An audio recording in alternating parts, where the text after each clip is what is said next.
with our campus as it was planned, obviously you don't want to overbuild, you don't want to underbuild. So we built the overall hospital chassis. We built out the 7th floor totally for a 64 med-surg bed with shelved floors within the building. Within 2 weeks of opening, we were already hitting capacity, for lack of a better term, and beginning to hold in the ED. So very quickly, we had to go get funding we're building out another complete med-surg floor right now. We're expanding our ICU. We're expanding our food service area. We're expanding more ORs to meet the demands within this community. And would love to say it's unique to the Cypress area, but every one of our community hospitals is going through the same thing. So, fighting for those capital dollars to be able to expand and keep meeting the need or exceeding the expectations of the community. And with us here at Cypress being the newer hospital, we leveraged as much technology and innovation as we could within the hospital. But even with some of the stuff we leverage, we're just building as quick as we can to get more beds online to meet the demand. There's a major crisis facing healthcare facilities management. We have aging employees, aging buildings, and aging infrastructure. We've created the Healthcare Facilities Network, a content network designed specifically to help solve for these 3 pressing issues in healthcare facilities management. We bring on thought leaders and experts from across healthcare facilities management, all the way from the C-suite to the technician level, because at the end of the day, we're all invested in solving the aging issue. Thanks for tuning in. Look at our videos. You will find that as a theme across our content. This is the Healthcare Facilities Network. I'm your host, Peter Martin.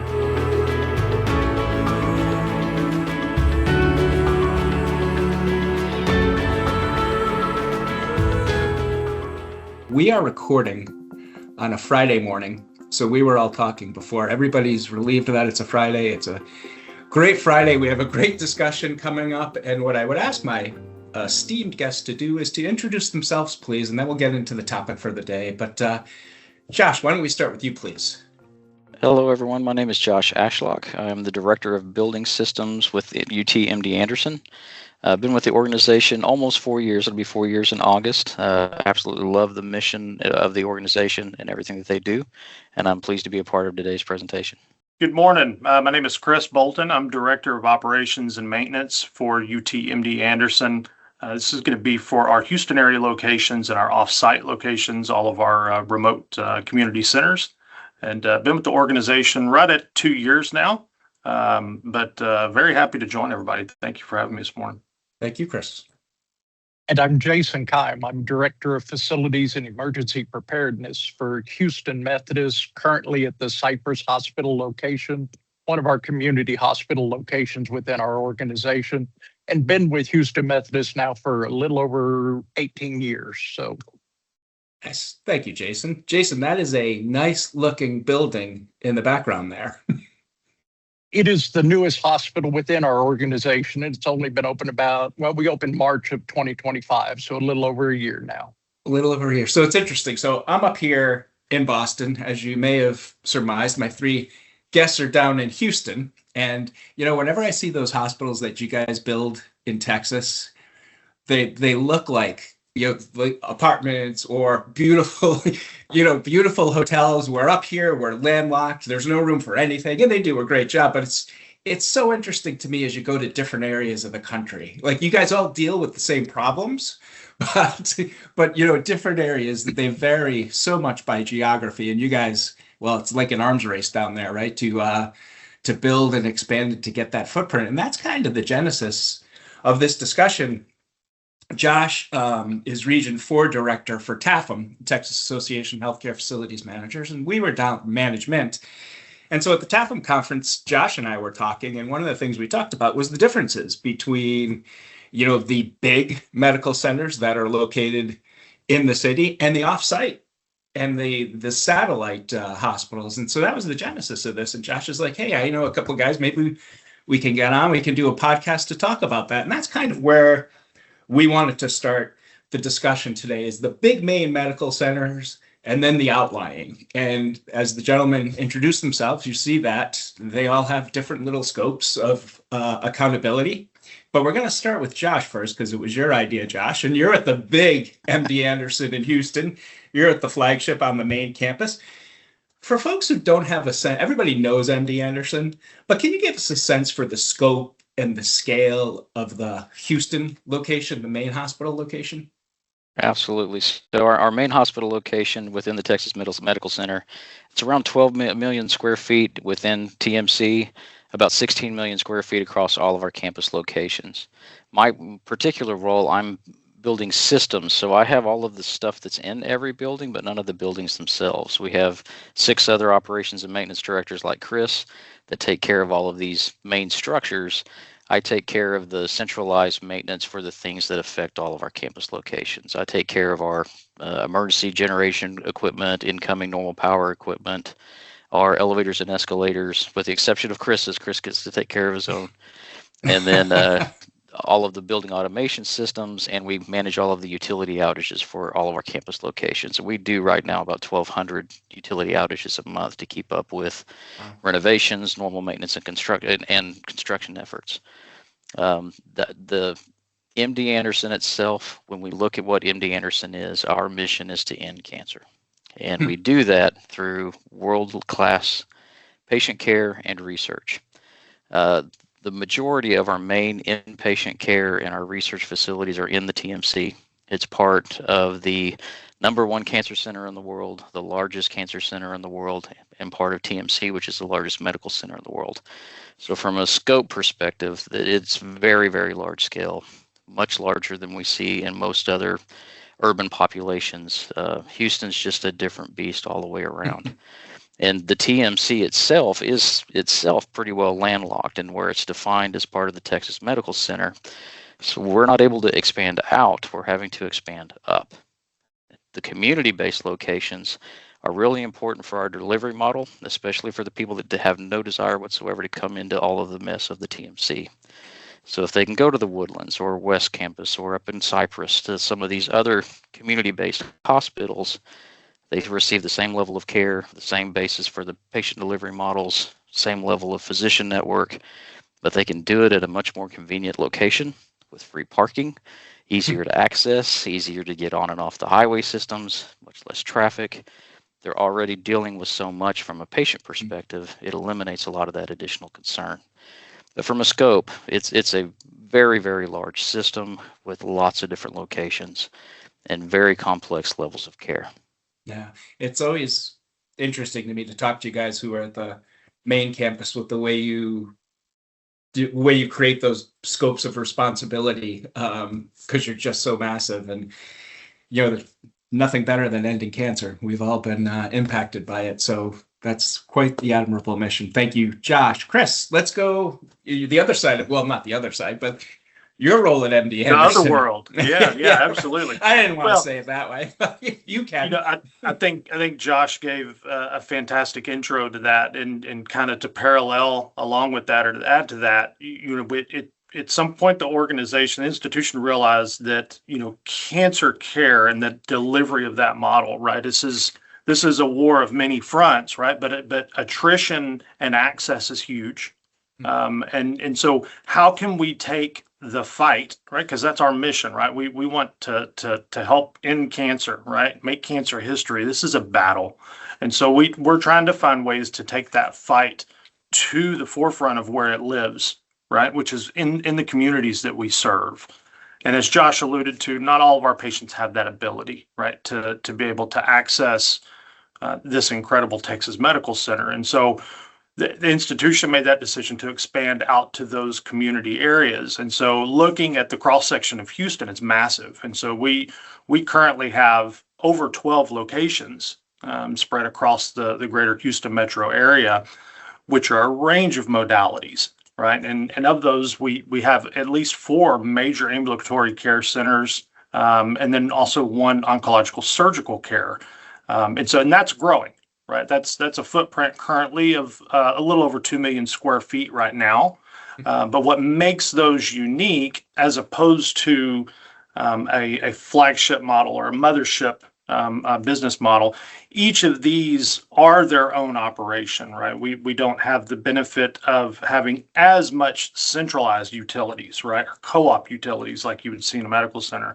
So many of the things that a hospital of any size requires, central plants, providing hot water, providing medical gas, all of these utilities are now having to be delivered in each of these unique locations, right? And so it's great because it gives us that reach. It allows us to provide access for patients all across the metro area, but it does add a little bit of complexity to operations, right? Because we do need to have that skill set, and those utilities have to be maintained, operated, and funded right across the entire portfolio. So, does each offsite location have its own staff? Is there any staff sharing, or you said every hospital is kind of unique and distinct? So we do have a blended model, and so for our larger facilities, especially those that have their own central utility plant, we do have on-site staff that take care of all of those daily operations. Some of our smaller satellite centers we can flex in and out of, and so we have done that intentionally to try to regionalize our operational model with staffing. The city of Houston, it is not a far-fetched idea that you can sit in traffic for hours upon hours at the wrong time. And so we have to take those into consideration, right, for our service delivery. And so we pivot out of some of our larger hubs or some of our larger ambulatory care sites, and we use those as kind of the hub to service everything else remotely. Excellent. Thank you. So Jason, non-MD Anderson, Houston Methodist, tell us a little bit about you. Yeah, and similar to the MD Anderson model, we do have our flagship hospital within the Houston, or the Texas Medical Center down in Houston.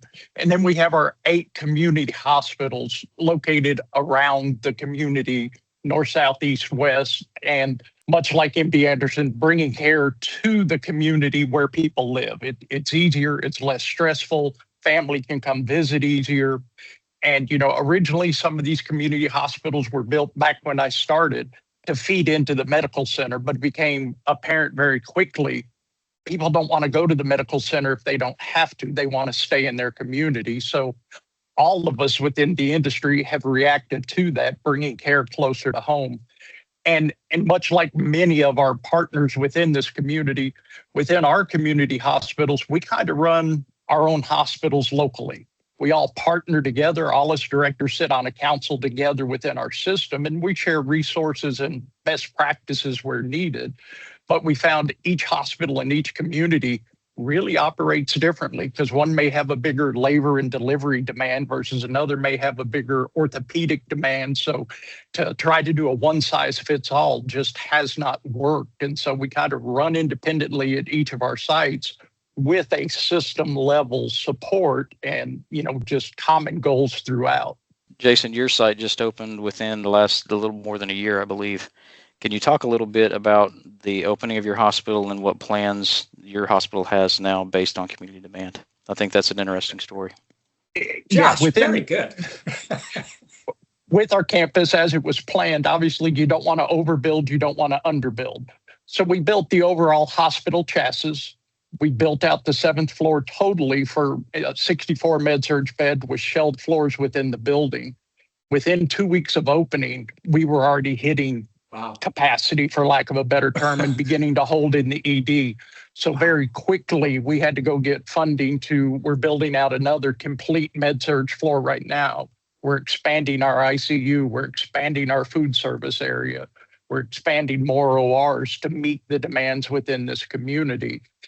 And would love to say it's unique to the Cypress area, but every one of our community hospitals is going through the same thing. So, fighting for those capital dollars to be able to expand and keep meeting the need or exceeding the expectations of the community. And with us here at Cypress being the newer hospital, we leveraged as much technology and innovation as we could within the hospital. But even with some of the stuff we leverage, we're just building as quick as we can to get more beds online to meet the demand. It's almost like a different world, right? I mean, when you listen to you guys talk. I was talking to Mike Hatton the other day, and Memorial Hermann finds itself in the same. Over in Dallas, you got Children's. Everybody down there's building. You talked about capital dollars, and this goes to all of you guys. What's that struggle like to get, excuse me, the capital dollars you need to operate the building? Forget like the new construction. That's the sexy stuff. But what's it like to get funds to operate what you have? And I guess maybe we kind of talk about it from the perspective of Flagship Campus where you are, and then what are your challenges, gentlemen, Jason and Chris, out kind of in the community? So maybe start with you first from the Flagship perspective, and then the community perspective with Chris and Jason. Well, within MD Anderson, we have a total of about $12.5 billion currently allocated for expansion for new construction. And this is across not only our main campus locations within Texas Medical Center, but also community sites. We're building a brand new hospital in Sugar Land, Texas. Chris will be over that, as well as part of the Houston area locations. And that's going to be our flagship community hospital. It's going to be more than double the size of anything else we have in the community now to serve a demanding population. We have a lot of demand growth for cancer care within the Sugar Land population. So there's a ton of money going out. We're a little different at MD Anderson because we're part of the University of Texas, and we have access to the University of Texas endowment funds. So we have to go through our Board of Regents to make those requests based on a very large-scale master plan for our facilities. What is our vision for the future, and how do we go? And this is part of the first 10-year master plan. Originally, it was a $10 billion program. It's expanded to 12.5. It's a significant amount of capital investment, but we have to plan for the operational need to get these buildings online. Yeah. That's where we're seeing the biggest impact on our day-to-day operations. When do we bring on our staff? At what part of the project, so they can get acclimated to the building and be prepared to operate them when the doors open, and tweak the dials as we go from construction to operation. Staffing the clinical side, all of the goods and services that have to be in there to start day one operations. Those are all significant operational spend. And then we won't see a reimbursement for Medicaid and Medicare and insurance for 90 to 120 days. So we have to cover that daily cash for operations without any revenue production for a significant amount of time. And you're bringing your staff on well before day when the doors open and you're beginning to produce that revenue. Yeah. So that means we have to be very judicious with all of the dollars we're producing with patient revenue. So that's impacting us more today than anything. The other thing that we're seeing is changes in legislation, Medicare and Medicaid reimbursement rates on research are all being impacted, forcing us to rethink how we take our operational dollars and stretch them as far as we can, because the mission doesn't change. We're still taking care of our patients. We still want to do everything we can to produce those new modalities of care and define new research methodologies. We can't do that without funding. So taking our dollars, stretching them as far as we can. We're also challenged, like everybody else in the country, with inflation. Everything costs more today than it did before. The amount that we can charge a patient hasn't changed. In fact, the amount that we're getting back from our insurance is being reduced constantly. So operational dollars increase. We've got to reduce how much that operational cost is so that we can stretch those dollars further to help impact the patients and keep our staffing levels where they are and everything necessary to keep the ship afloat. So all in all, I want to try to tie this up in a bow because I went about 15 different directions here. Well, you went a lot of interesting directions, so that's fine. The capital and the operation are two different budgets for us, and the way we go. The Houston Methodist is going to be totally different because everything they have is going to be either what they produce or what they borrow. We're able to borrow from an endowment and grants, which gives us access to funding that a lot of other organizations can't, since we're state funded. But for us, we've got that capital spend, we've got the operational spend, and there are challenges in both directions. Yeah. Capital costs to expand are increasing, the operational costs are increasing, the demand is not changing. In fact, the demand's growing. So stretching that the best that we can until we can get to the point where the reimbursement comes in and we realize the pro forma on these projects, and that becomes part of the operational budget, which is then going to flatline and keep us afloat, is very, very important. So manage costs and plan the best we can. You were talking there, Josh, like you said, about a number of different things. The transition to operations, we're finding more and more, kind of like in my other job with craft, that transition to operations is so critical. And I think you're kind of shining the light. I think it's becoming not more important. It's always been important, but I think more people are realizing that in that transition, it can really hurt you if not done correctly. Right. And properly. The only other thing I want to say, and then Chris, I want to hear your perspective at the community hospitals. Have you started? I'll bet you it's easier for the quarterback of Texas to get some NIL funds than it may be for you guys to get capital dollars at times, right? It's probably a much easier sale. Hey, we got to get this quarterback. We got to get this running back. Give them $1 million. Agreed, because they're going to produce revenue day one, pretty much. It brings the money quick. That, or they start dating Taylor Swift. They do something like that, then the money starts pouring in.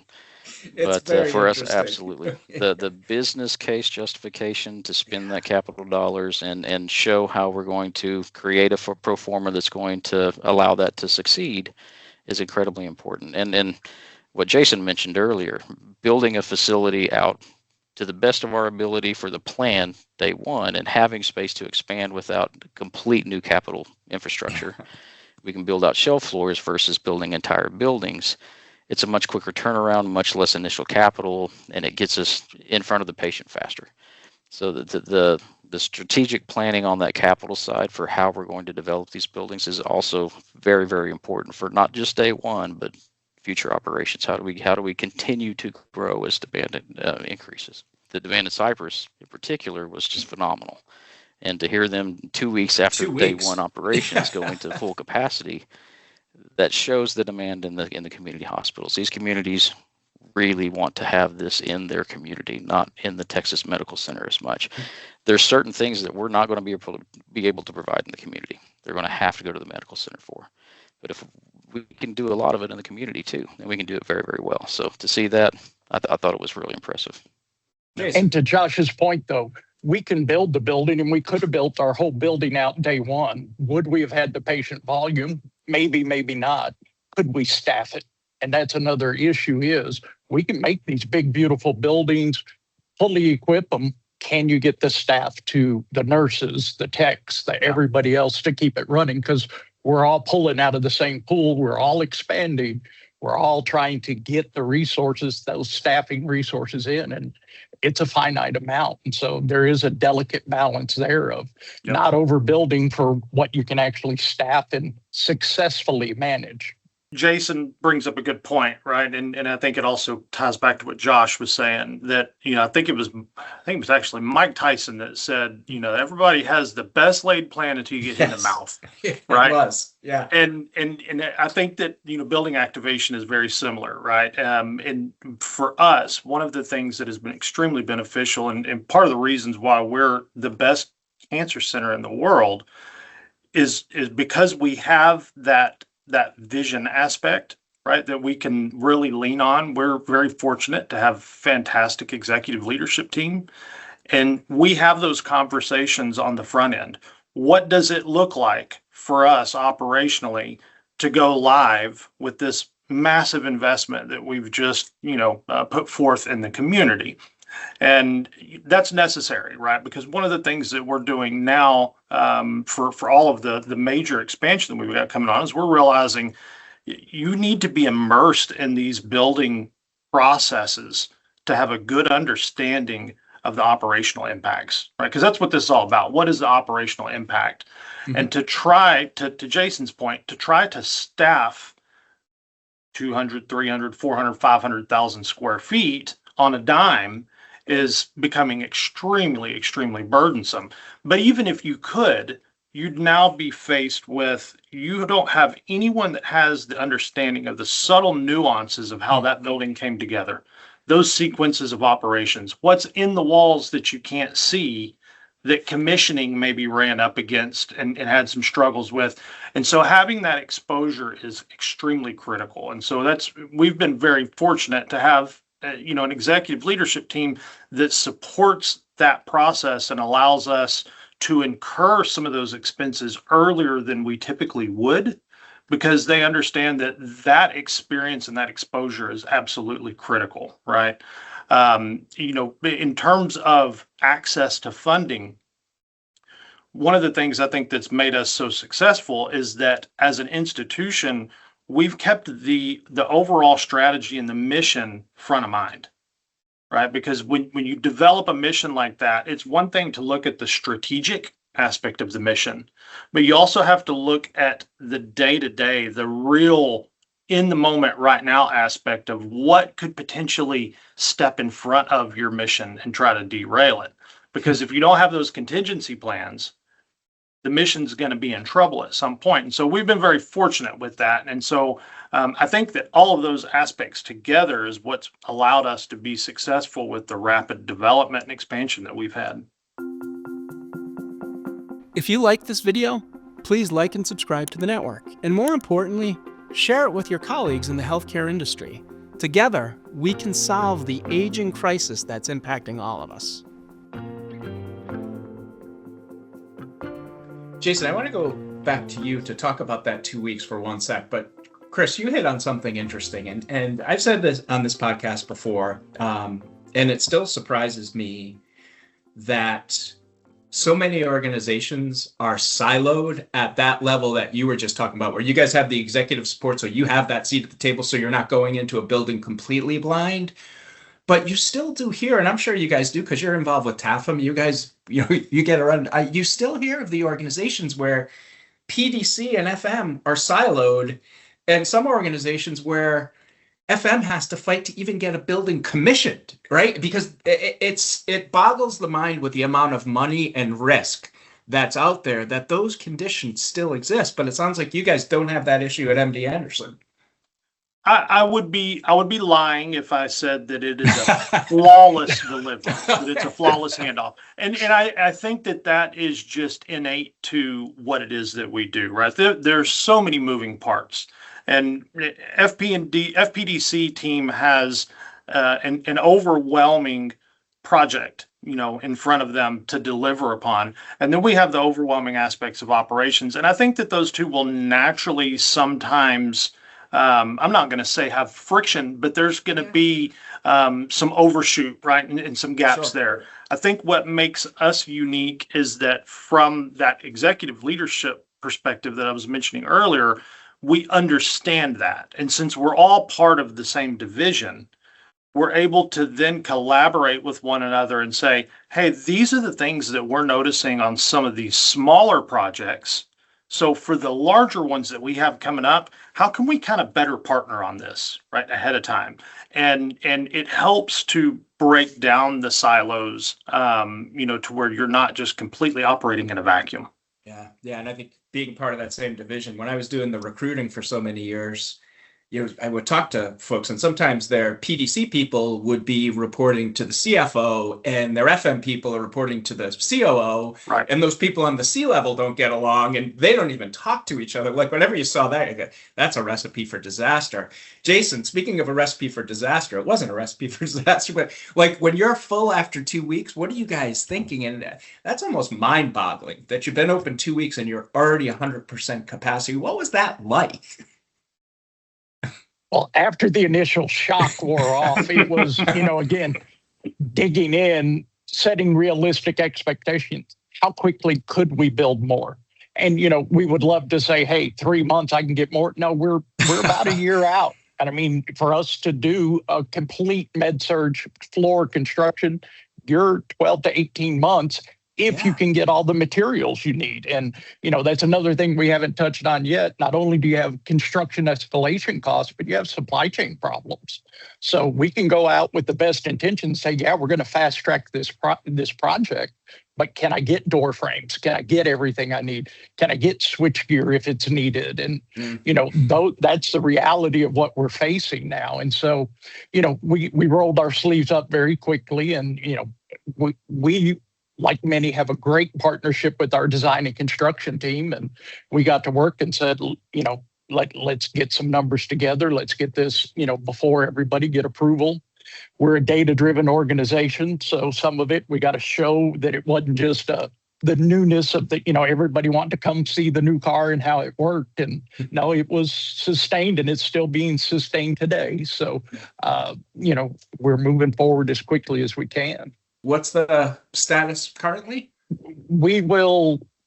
Current projection in October, we'll get a portion of we'll get 24 to 32 more med-surg beds online. And by January, we'll have about another 86, a total of 86 beds that we brought online since our initial opening. So we opened at 100 beds. We're bringing almost double that online. Wow. Within the first year of operation. Wow. Data driven. That wasn't. Let's talk about that for a sec. I guess, Jason, you talked about at Methodist, at Houston Methodist, there's a system, but you also operate independently. From a data driven perspective, is that system driven? Like, because data is only good as the data that you get. So I have to imagine that. Does the system kind of tell you or have a process for data, and do you guys all do the same thing, or are you do you track differently? I mean, data is such a broad thing, right? It's 12.5 billion. Correct. And we've all got our quality standards and everything else absolutely set at the system level. But I mentioned we brought a lot of innovations in out here. So we'll have some great ideas that'll come in through employees, through wherever. So we try to vet them out. And so Methodist as an organization, we may try this idea at our Woodlands Community Hospital. And then there's another idea. We may try it down at the main Flagship. Well, here at our Cypress location, since it was greenfield construction, a lot of these ideas that we had been leveraging, we implemented day one. And so from a facility standpoint, we've got an Alexa in every room, not that big of a deal, but Alexa controls the lighting for the patient. Alexa controls the TV. Alexa can adjust the thermostat. Does it in Spanish and English.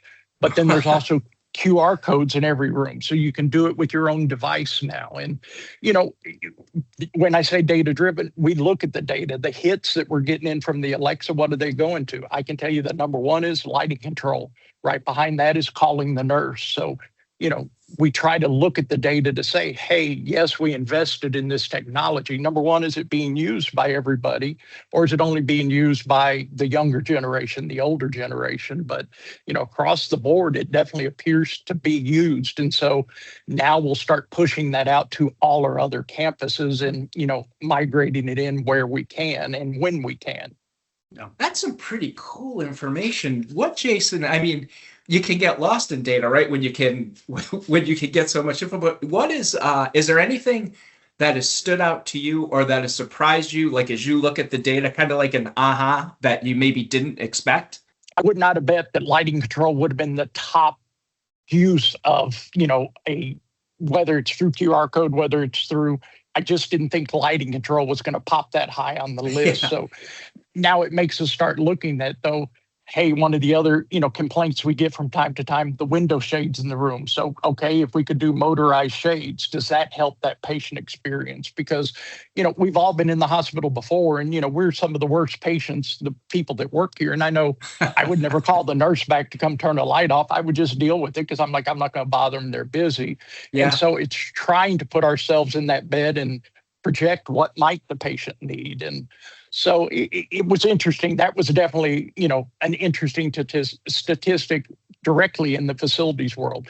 Did I think the air conditioning control was going to get used at all? No, not really. Does it get used? Yeah. And we're able, through technology, we cap it. They can only go down to 69 and up to 75. So we don't give them the full spectrum of what they could have within the room.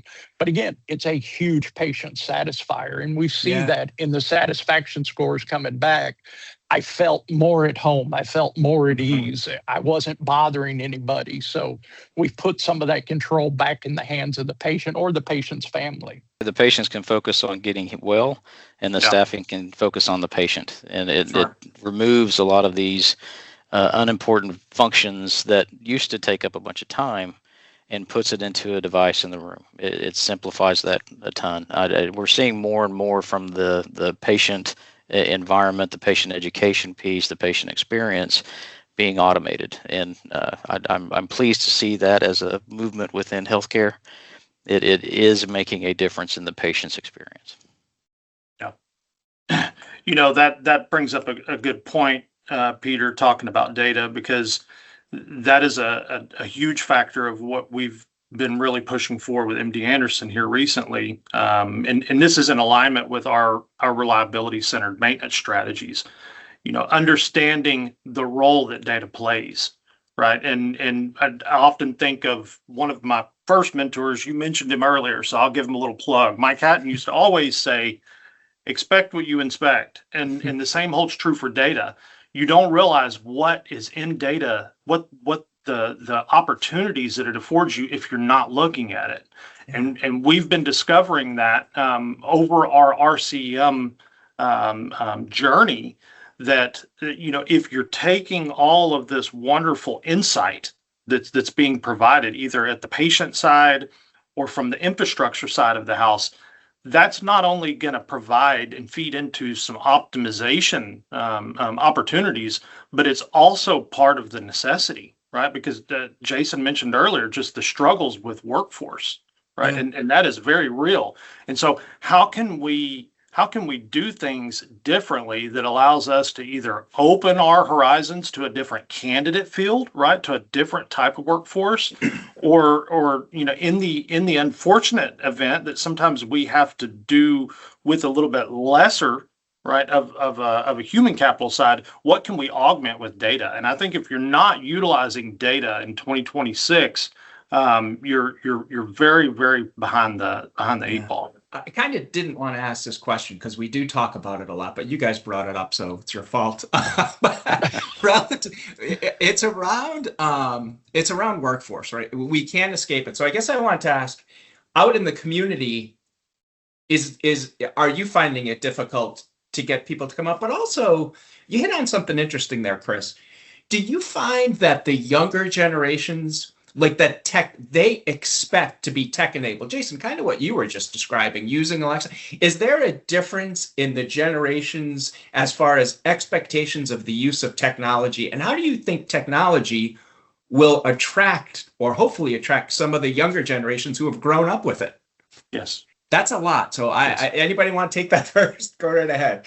Yeah, I'll start with that because you're absolutely right. And to answer your question, does this generation have a different expectation? 100%. And I think that we're seeing that in some of the Bureau of Labor Statistics data that's coming out. And I saw it, a model the other day. I can't remember exactly, but talking about the shortfalls for the operations and maintenance roles in healthcare over the next 5 to 6 years is massive, right? Like 40%. Scary. And so, that puts a responsibility on us to find ways to make operations and facilities maintenance more attractive, right? How can we make this something that the newer generation sees as this is an opportunity for me to step into some really cool stuff and learn some new things? I think that it's going to include that data component, right? Because we didn't grow up with that, right? We were introduced to it well into our adult, years. Yeah.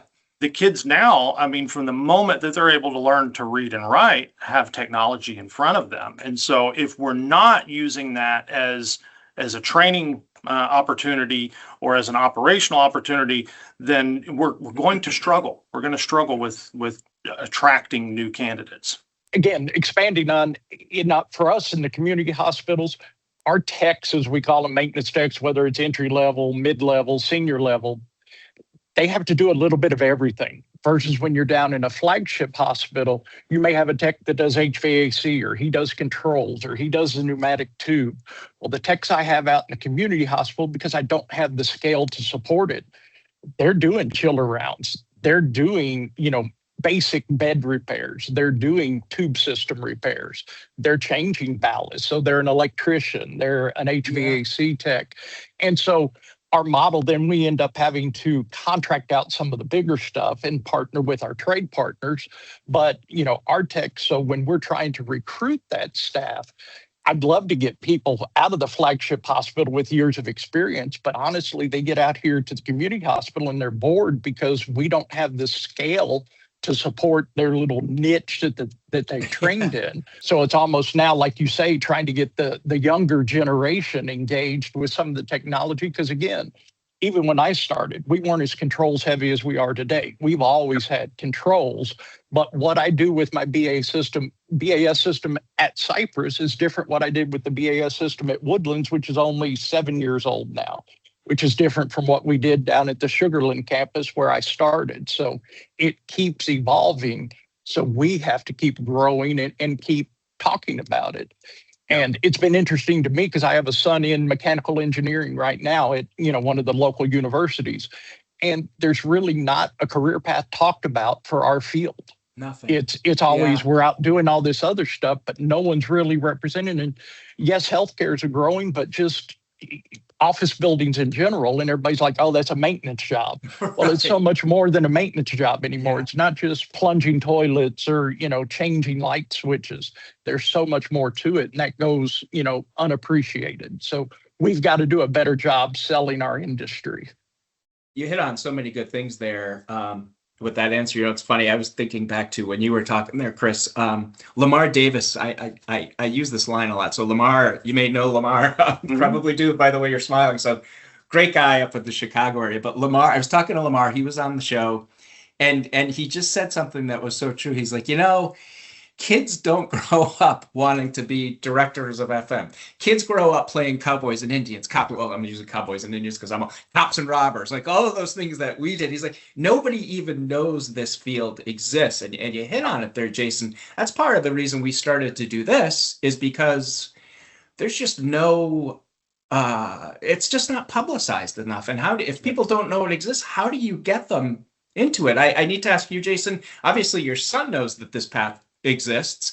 Definitely there's interest, and many of us through TAFM our local ASHI chapter, and we're starting to partner with even community colleges and the universities in the area, trying to raise that awareness, get some partnerships, maybe even do internships within the hospitals. And in healthcare, we've done a great job on the clinical side with internships and other things. We've been a little slow on what I'll call support services side. Josh, to you, we were talking about data, employees, kind of, using data to attract. What from the flagship perspective? What's your perspective? I can remember when I started my career, and some of the people that are on this, watching this, will not remember these days. But we had work orders that were triple carbon copy. Mm-hmm. You write it out on the front one. You tear off the bottom. That's your record that you turned it in.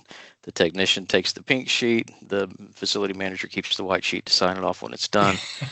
And where we've come in those last 25 years is phenomenal. I remember 10 years ago when we were trying to transition from printed work orders onto mobile devices and having some of our technician population that had standard phones. They didn't want a smartphone. They didn't want an iPad. This technology is voodoo. I don't want any part of it. But as we've developed more technology, people have become more familiar. A lot of the older generations within facilities have been less resistant to that change. They now have smartphones and are familiar with it. And we're seeing more and more compliance with using mobile devices, having immediate access to blueprints, to work orders, to lots of information that they had to go back somewhere to a computer station to find before they can get in the field. That also gives us a ton more data we can use in the management of these teams to see where are our hotspots, where are the points of training needs, technology growth. Where can't they get this information? What parts of the hospital don't have Wi-Fi access? And mechanical rooms, outside generator locations, things of that nature where we're doing this work are some of our vulnerable areas. So can we work offline and it reconnect and upload the information that they collected once they get back into the building so we can capture all that data? It helps us with compliance. We can automatically create compliance reporting versus having to go back and redo and print and put in binders. We can now automatically generate the compliance documentation and do the validation in a much shorter time frame than previously done before. So we can stay more regulatory compliant, which keeps our staff and patients safer. So there's lots of We measure everything. We don't necessarily realize how much we measure. Areas that I'm currently working on, since I've got the system BAS, is how do we take that information and understand where our fail points are, do more continuous commissioning on our systems, and improve the way our systems operate day to day. We've implemented tools and technologies through our energy department under our Director of Energy and Utilities, Greg Norris, Clockworks, which is a facility diagnostic tool that helps us understand where some of our fail points are, and we can create actionable work from that to improve our systems rather than going back later, years later, after this has been operating inefficiently for years, doing an energy study, having a consultant come through and tell us where our problems are and then try to fix it. We can actively see with the data we're already collecting where our fail points are. One of my big goals now is how do we triage our alarms more effectively? We generate tons and tons of alarms every day. We see all of this information come in, but it's more of an acknowledge if it's not critical, call out if it is, and then that creates a work order, somebody goes and takes a look. But what are the alarms really telling us? Can we triage the 100 alarms we have to one root cause and go fix that root cause? So that's kind of the direction we're looking at now, taking the data that we've got, being more efficient and effective with it, and reducing our need, because our staffing's not going to grow well enough to handle it as it is today. Yep. Yeah. We have to find ways to use that data better, so we're putting our efforts where it's most effective. Yep. You guys have brought up so many good points, man, but we're coming up to our hour, so we could talk forever, but I want to, there's two things I would like to ask before we go. The first is around data again. At TAFM, and really, I was at FIA a couple of weeks ago, all the conferences you go to, you can't escape AI, right? It's everywhere. And so my question is not, are you using it? My question, I get to talk about things. I don't have to do anything. So I don't envy what you guys do. So I'm kind of in a better position. But, at the C level, there's such a focus on AI. There's such a focus on data. But you guys know, running a hospital, you kind of know the status of your data, right? Sometimes you can only implement these things. You can only get efficiencies if you have good data. And sometimes it's not your fault that you don't have good data, because you may have infrastructure issues. You have old equipment that's been there 40 years. Is it difficult, or not? Is it difficult? How do you kind of navigate the reality of what you have and what you're managing, age, equipment, maybe not everything is into your systems, versus the expectation of leadership that we're going to utilize AI, we're going to utilize it effectively? Does that question make sense? Is there a disconnect there? Because you can't utilize it effectively if the data is not good. Mm-hmm. Does that question make sense? It does. What I would say, with MD Anderson in particular, we have a strong structure. We have strong owner design guidelines for how things are created. Okay. And we have better definition than a lot of organizations that are much smaller, especially singular community-based hospitals. They may not have that structure. They go out to a design team. They expect the design team to create those specifications, and whatever comes out of that project buyout is what they receive and they have to maintain. Yes. We have a lot more influence on how that's structured and what's included in those buyout packages, so we know what we're getting and we can model it into what's existing and use that as a collective data set versus a desperate data set. I like that. So that helps us a lot. But when you have less of that initial structure up front, you're going to have much more desperate information on the back end. They may not communicate well. They may not be structured in the same way. And if it's bad data in, you're getting bad info out. Right. Yeah. So having a good upfront structure and spending the time to get that structure proper will determine your outcomes and determine how well you can use that data, period. Yeah. A lot of institutions, and I've been a part of other institutions where this was a reality, you have tons and tons of data, but none of it can talk to each other and none of it makes sense to each other. So you really can't use it very effectively. So I think that initial structure is very, very important. The other part of it is being able to communicate with that C-suite on how you can utilize that data. Yeah. We at MD Anderson in particular are very cybersecurity aware. Our leader, Dr. Peter Pisters, is very, very concerned about the way attackers are coming after healthcare institutions. And with the brand recognition that we have, we're a big target. Yeah. So we're very, very cautious about how we implement AI within our clinical side and our operational sides, what systems we can use, where our data can be placed into. We have Microsoft Copilot, for instance. We use a segregated section of that doesn't communicate with the rest of the world. So our data is what we use to create that machine learning versus everything else that exists out there. Their data can't come in and our data can't go out, just to make sure that we protect the integrity of the institution's data. Not that BAS data is going to go and tell everybody a whole bunch of information that's going to harm our patients or give them money, but it could give them a route to get to that information. We want to make sure that's all segregated and separate. So that limits us to how far we can expand with our data and how much we can learn with our data. We're only learning with our own information currently. That will over time improve, and it'll be really good with our data set, but it lacks the ability to see everything else that's happening within the industry in other locations. We're not going to be able to compare ourselves to other organizations openly, right. Rather than like a GPT model where you can see the rest of the world's data compared to yours. So I think that's a limitation to an extent, but it's also a needed protective measure, so we're not creating vulnerabilities that are impactful.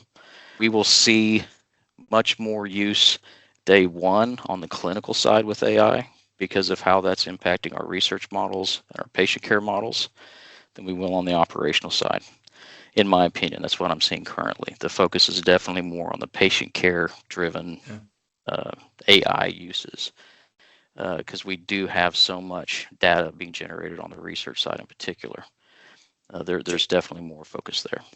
Yeah, I was going to say, Jason and Chris, you guys jump in, but just a statistic I heard, and I need to double check it, but at FIA, one of the speakers said that 48% of AI dollars in healthcare are going to the clinical uses of it, and nothing to the FM. So anyways, I thought that was interesting. Jason, I think I cut you off. I think you were going to go. Yeah, I was just going to build on what Josh was saying. We're in much the same boat with the AI, with us, same thing, worried about cyber attacks. So Copilot as well, we're segregated. So what we try to do is, and Josh mentioned it, one of his goals is BAS alarms. We got a great specification. We implemented all this stuff. Now I get over 1,000 alarms a day. What's it really telling me? Right. And so trying to filter through that noise and, and I catch myself now, even when I'm doing presentations to my C-suite, they're not necessarily alarms. They're off normal conditions. It's telling me something's not quite right, but it's not going to say the system's not going to fix itself in 10 minutes. So you don't want to knee-jerk react and send guys out there to go work on it. It may be, hey, a chiller just rotated and, the water's cooling back down. Everybody relax a little bit. So starting to take that data and filter out some of that noise of, and I'm not going to say nuisance alarms because it's doing exactly what it's supposed to do. But giving the system time to react and do what it needs to do, then digging in to say, okay, like he said, do I have one bad sensor that's causing all this downstream impact? So really digging into the data to say, what's driving these 50 alarms versus let's go look at each 50 individually. Because we don't have the manpower or the time, and then all 50 won't get looked at. No, we don't. We don't. And the thing that I would add to that, I think alarm conditions is a big priority for everybody. It's one of the biggest projects that I'm working on right now. And I think that it's important for all organizations to understand part of the gap with AI right now is I think everybody still doesn't know how to use it. Right? They're still understanding, what does this mean for me? It's a big, robust, shiny word right now. And the suggestion that I would have, understand that there's an accountability there because we are building our own models every single day. We have thousands of connected devices, right? And a big part of that responsibility is data governance, both on the accuracy, the cleanliness, the accuracy, and the consistency of that data. And so with all of these projects that we do, we're constantly adding assets to the CMMS. We're adding points to the BAS, right? We're adding fault detection. We're adding this, we're adding that. and the responsibility of making sure that those are structured cleanly, properly, to where they can be queryable, to where they can be actionable in a data set, is extremely important. And I think that we're just seeing just the very tip of the iceberg right now. Yeah. Is there anything we didn't get to? Is there anything I didn't ask? I want each of you to kind of have that final word, because we had a script, but we went off the script, which is good. And that's why I love doing these things. But final word, anything you thought you would add that you just didn't get the chance because we veered off? Chris, I'll go to you first, then Josh, then Jason. We'll give the Houston Methodist guy the last word. So I guess in the spirit of the topic, right, talking about regional and community-based facilities, understanding that operating in a decentralized model, I think, is more of a necessity than it is a strategy. As institutions grow and as organizations grow, you have to increasingly become hyper-focused on developing cross-departmental trust, right? Because one of the things with my team is we know that we have that flagship support, right? We're disconnected, we're decentralized, but it gives my team the added layer of peace of mind and confidence to their tool belt, to where they know that they can work on complex issues. And if the situation starts to degrade, it's just a phone call away. And so I think that that's really important as we continue down this path of shrinking workforce, capacities. Understanding that becoming decentralized is going to be a necessity in that. And so developing that trust is huge. Nice. Thank you, Chris. Josh. The one point that I would like to make is the differences in utility infrastructure between the community-based versus the medical center. The medical center itself is structured far more robustly. It's defined and designed specifically to cover the amount of healthcare locations that are there. On the electrical side, the chill water side, we buy for most locations in the medical center from Texas Energy Company, which is called TECO. That's what we call them, chill water and steam. We don't produce a lot of that internally for the majority of those buildings. And it's a very robust, very redundant system. It hardly ever goes down. And if it does, it's looped in such a way that usually it doesn't impact the hospital for very long. When you get into the community, the power grids are not at the same level that they are. They're overhead after 10 miles of residential lines that have come off of it. We see every squirrel and every limb that touches it. And it takes a 4 millisecond blip at 80% nominal load to drop out your chillers, drop out DI equipment, and create significant impacts to the patient care that's happening in that building. And a lot of the people going to these community hospitals came from the medical center. They're used to not seeing that. So what changed? Why didn't you build this to that same standard? It's because the community-based infrastructure isn't at the same level. It wasn't designed to support to that level that it was in the medical center. So we see a lot of that operational impact that we have to plan for, talk through with our leadership on site, and make sure that they're prepared to respond to that when it's going to occur, not if. We've touched on it throughout, but the partnerships we have to forge, whether it's with our trade partners, but most importantly, we mentioned the silos earlier. Yes, I've got partners in design and construction, but more than that, we've got to partner with clinical more than ever. We've got to partner with IT more than ever. I know more about networking than I ever wanted to know, but it is what's required. And so learning that we don't have to go it alone, it doesn't have to be adversarial, but build those partnerships early and often and get the right people at the table. I don't try to speak for IT. If we start going down a road, I'm like, let's get my partners in here with us because you're talking geek speak I don't understand. And right. So it's understanding we're not going to know it all. We just have to build those partnerships and not be afraid to tear down the silos. When you mentioned Alexa, I immediately kind of thought of IT, security, integration. I'm like, I'm not going to ask anything because we're going to go down a rabbit hole that we're not going to get out of, and we're not going to talk about this stuff. But you're right. It's why, Chris, you and we were talking before. There are so many stories out there in the healthcare facilities world, and we didn't even touch the tip, whatever the term is about the iceberg. We touched it. I guess there's a lot beneath. But I want to thank Chris Bolton, Josh Ashlock from MD Anderson, Jason Kime from Houston Methodist. Guys, thanks for your time this morning. I enjoyed our discussion. We got to have you back on because there's a lot we can still talk about. Thank you Look so forward- much. Thank you. Appreciate the it very opportunity. much. Thank you. My pleasure. Thank you, gentlemen. Have a great day. Bye-bye. If you want to be a guest on a future episode of the Healthcare Facilities Network, go to healthcarefacilitiesnetwork.com and let us know who you are and what you want to talk about, because together we can solve this critical aging issue.